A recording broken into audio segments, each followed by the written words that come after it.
외판정으로 나온 조합금원 게타 D2입니다. 지금까지 게타 D2는 예전에 레진 피규어로만 있었는데요. 가동되는 피규어는 이 조합금원이 최초입니다. 크게 기대는 안 했는데 직접 실물로 보니까 그래도 귀엽네요. 근데 애니메이션에 나온 게타 D2보다는 좀 덩치가 줄어든 것 같습니다.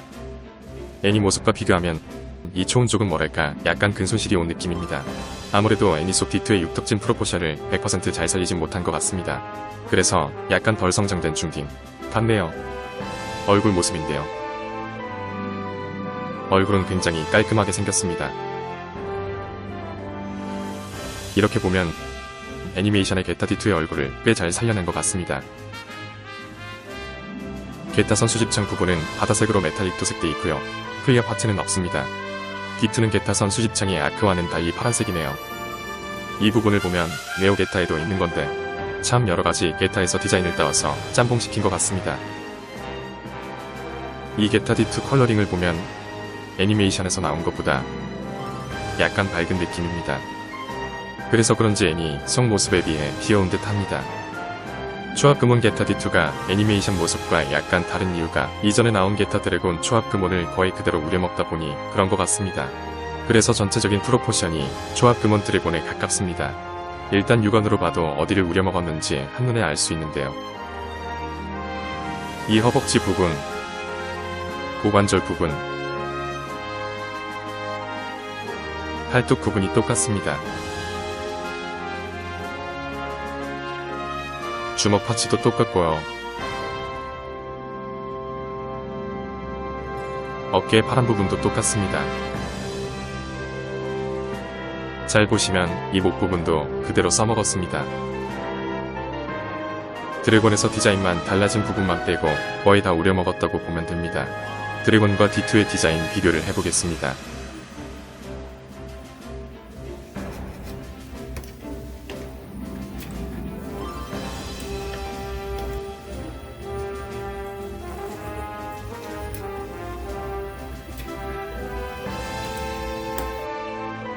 드래곤의 프레임을 우려먹다 보니 문제점이 생겼는데요. 키가 드래곤과 똑같다 보니 아크 조합금원과 같이 전시해 놓으면 키 차이가 너무 많이 납니다. 물론 드래곤을 기반으로 한 D2보다는 진게타와 비슷한 정보를 가진 것으로 생각되는 아크가 설정상 더 크겠지만 두 조합금원의 키 차이는 좀 심하게 많이 나는 것 같습니다. 애니메이션에서는 이 정도는 아닌 것 같았는데 이 녀석의 뒷모습은 생각보다 괜찮습니다. 몇 군데 패널 라인도 보이고요. 물론 2021년에 나온 조합금원이라고 믿기지 않을 정도로 나사 자국이 몇 군데 보입니다만 그 부분은 드래곤의 파츠를 그대로 썼기에 어쩔 수 없는 듯 몸통과 허리는 새로 금형을 팠기 때문에 나사 자국이 없는 걸 볼 수 있습니다. 지금 이 녀석들을 들고 촬영을 한 이 손이 상당히 저린데요. 왜냐하면 초원 드래곤이 450g이 나가고 프레임을 대부분 공유하는 D2 또한 그만큼 나가서 상당히 묵직합니다. 이건 마음에 드네요. D2와 드래곤은 팔뚝 부분 프레임을 공유하므로 서로 팔을 교체하는 게 가능합니다.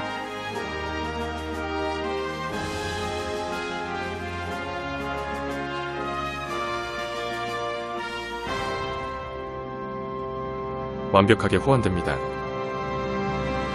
참고로 드래곤의 스핀 버튼은 돌아가지만 D2의 것은 돌아가지 않습니다. 커서 그런가? 그렇다면 D2에도 드래곤을 상징하는 팔짱 낀 자세를 취하게 할 수 있을까요? 기본 팔도 호환이 되므로 팔짱 낀 팔도 호환이 되는지 알아보도록 하겠습니다.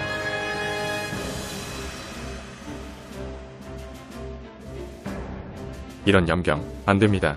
D2의 가슴 꼽힌 옆 양쪽 날개가 간섭을 해서 양쪽 팔을 모두 맞춰줄 수 없습니다. 아쉽네요. 그래도 이렇게 옆모습으로 보면 어느 정도 국가시 자세가 나옵니다. 물론 반대편으로 보면 아니지만 구성품은 이렇게 돼 있는데요. 소체가 드래곤을 거의 우려먹었듯이 구성품 또한 굉장히 비슷합니다. 먼저 게타윈을 살펴보겠습니다. 기존의 백팩을 떼고 게타윈이 달린 백팩으로 교체해줍니다. 게타윈의 크기가 몸통 소체에 비해 꽤 큽니다. 이놈은 다리는 네오게타고 날개는 진게타인 놈. 날개는 아래 위로만 가동되는데요. 날개가 좀 얇은 느낌입니다. 파손주의. 확실히 게타 로봇들은 윙을 전개해야 더 멋진 것 같습니다. 그 다음은 게타 토마호크. D2의 게타 토마호크는 드래곤의 것과 거의 비슷한데요. 저 개인적으로는 D2의 토마호크가 더 고급지게 생긴 것 같습니다. D2의 토마호크를 쥐게 하고 자세를 취해봤습니다. 역시 게타는 토마호크를 들어야 해. 아무래도 좀 구식 프레임이다 보니 아크 초합금온보다는 포징을 취하는데 약간 한계가 있었습니다. 10년은 더 든 팔의 가동 구조이기 때문에 그렇죠. 상체의 가동 구조 또한 드래곤과 똑같습니다. 허리는 좌우로만 가동.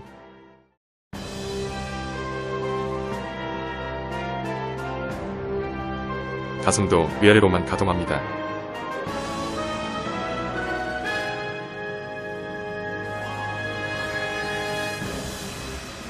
그래도 게타 D2가 유일한 가동 피규어라 가지고 노는 재미는 있는 듯합니다. 그리고 게타 D2의 주무기로 총이 있는데요. 이 총의 디테일 나쁘지 않습니다. 이 총기 이름은 그레네이드 런처라고 합니다. 분명 애니메이션에서는 라이플처럼 연사를 하는데 어째서 이름이 그레네이드 런처일까요? 어쨌든 생긴 건 이름 그대로 유탄 발사기처럼 생겨서 방아쇠 주위에 권총 손잡이가 없고 개머리판이 바로 연결돼 있습니다. 이 특이하게 생긴 그레네이드 런처를 손에 쥐게 하는 전용 핸드 파츠가 있습니다.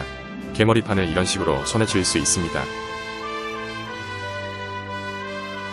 자, 개머리판을 든 손의 각도가 굉장히 특이합니다. 사실 애니메이션에서도 총을 이렇게 쥐고 있기 때문에 초합금온은 고증을 굉장히 잘 살렸다고 볼 수 있습니다. 이렇게 포징을 잡아봤는데요. 얘는 역시 양산형 게타라 그런지 토마호크를 드는 것보단 총을 쥐고 있는 게 훨씬 멋진 것 같습니다. 이 특유의 손목 각도가 주는 감성이 있습니다.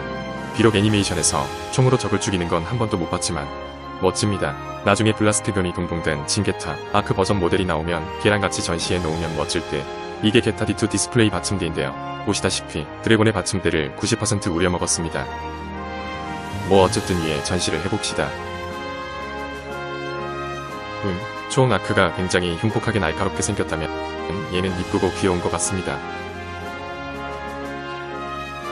아쉬운 것은 D2의 모든 구성품들을 저 작은 받침대에 보관할 수 없다는 것입니다. 한 쌍의 토마호크와 4개의 핸드 파츠만 보관 가능. 얘는 저곳에 허리를 감싸는 방법으로 베이스에 매달 수 있습니다. 이것도 사실 드래곤과 똑같은 방식입니다. 허리를 감싸는 방식이라서 포징 잡기는 조금 힘든데요. 어쨌든 그레네이드 런처를 양손으로 잡는 포즈를 취했습니다. 이렇게 두 손으로 총을 쏘는 장면은 3화에서 나왔었죠. 그 작전명 공작이던가요? D2 부대가 총을 쏘면서 갯머신들을 엄호했었죠. 그 장면을 떠올리며 갯머신들과 함께 가지고 놀아봤습니다. 저 갯머신들이 D2의 어무 덕에 수많은 미사일이 터지는 가운데 게타 아크로 합체 성공한 게 기억이 나네요. 확실히 이렇게 같이 전시를 해주는 더 멋진 것 같습니다. 그런데 안타깝게도 D2에는 아크처럼 갯머신 세트가 들어있지 않습니다. 가격이 비싼데도 말이죠. 그리고 이 녀석의 하체 쪽 가동률을 한번 볼까요? 일단 아까 말씀드렸다시피 고관절 부분은 드래곤의 구조를 그대로 카피했습니다. 그래서 드래곤처럼 고관절 확장 기믹이 있는데요. 이 덕분에 다리 찢기도 가능합니다.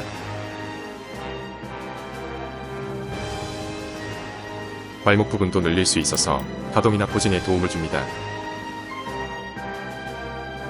비록 고관절 구조는 똑같지만 관절 강도 자체는 기존의 드래곤보다 훨씬 강합니다. 그렇다면 발차기 포즈가 가능한지 한번 볼까요?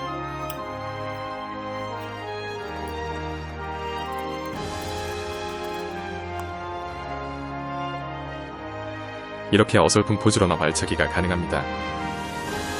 이 부분만은 칭찬해 줄만합니다. 아크 초원의 경우 고관절 강도가 약해서 발차기를 할 수 없었거든요. 그나마 게타고만 가능했었습니다.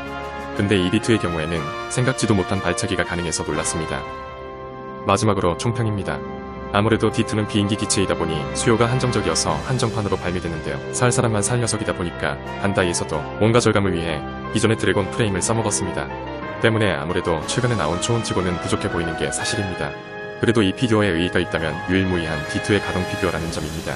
만약 앞으로도 아크 애니메이션 속 기체들이 발매된다면 빨리 구입해서 같이 전시해 놓고 싶을 따름입니다. 이 D2 초합금온 분명 100% 만족할 만한 물건은 아니지만 그래도 여러 대 구입해서 D2 부대를 구성하고 싶은 욕망이 갑자기 생기네요. 물론 난 그지라서 못함.